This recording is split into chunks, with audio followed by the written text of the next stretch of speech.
റോമർക്കെഴുതിയ ലേഖനം അധ്യായം 5.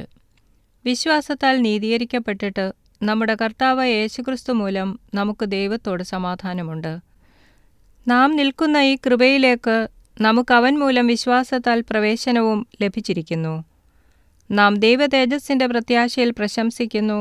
അതുതന്നെയല്ല, കഷ്ടത സഹിഷ്ണുതയെയും സഹിഷ്ണുത സിദ്ധതയെയും സിദ്ധത പ്രത്യാശയെയും ഉളവാക്കുന്നു എന്നറിഞ്ഞ് നാം കഷ്ടങ്ങളിലും പ്രശംസിക്കുന്നു. പ്രത്യാശയ്ക്കോ ഭംഗം വരുന്നില്ല. ദൈവത്തിൻ്റെ സ്നേഹം നമുക്ക് നൽകപ്പെട്ട പരിശുദ്ധാത്മാവിനാൽ നമ്മുടെ ഹൃദയങ്ങളിൽ പകർന്നിരിക്കുന്നുവല്ലോ. നാം ബലഹീനരായിരിക്കുമ്പോൾ തന്നെ ക്രിസ്തു തക്ക സമയത്ത് അഭക്തർക്കു വേണ്ടി മരിച്ചു. നീതിമാനു വേണ്ടി ആരെങ്കിലും മരിക്കുന്നത് ദുർലഭം, ഗുണവാനു വേണ്ടി പക്ഷേ മരിപ്പാൻ തുനിയുമായിരിക്കും. ക്രിസ്തുവോ നാം പാപികളായിരിക്കുമ്പോൾ തന്നെ നമുക്ക് വേണ്ടി മരിക്കയാൽ ദൈവം തനിക്ക് നമ്മോടുള്ള സ്നേഹത്തെ പ്രദർശിപ്പിക്കുന്നു.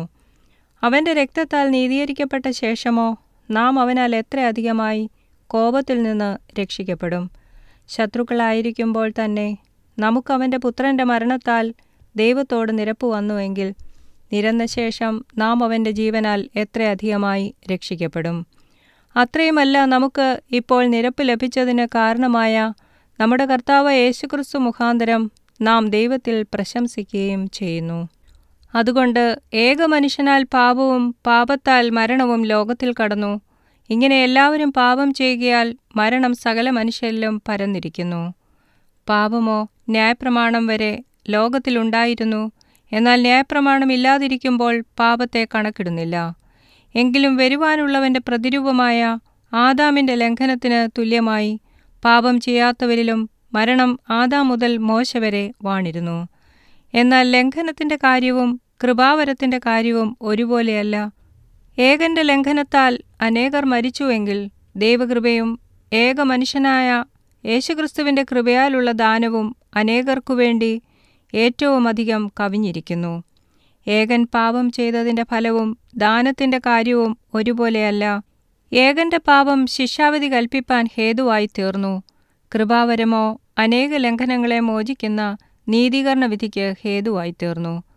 ഏകൻ്റെ ലംഘനത്താൽ മരണം ആ ഏകൻ നിമിത്തം വാണുവെങ്കിൽ കൃപയുടെയും നീതിദാനത്തിൻ്റെയും സമൃദ്ധി ലഭിക്കുന്നവർ യേശുക്രിസ്തു എന്ന ഏകൻ നിമിത്തം ഏറ്റവും അധികമായി ജീവനിൽ വാഴും.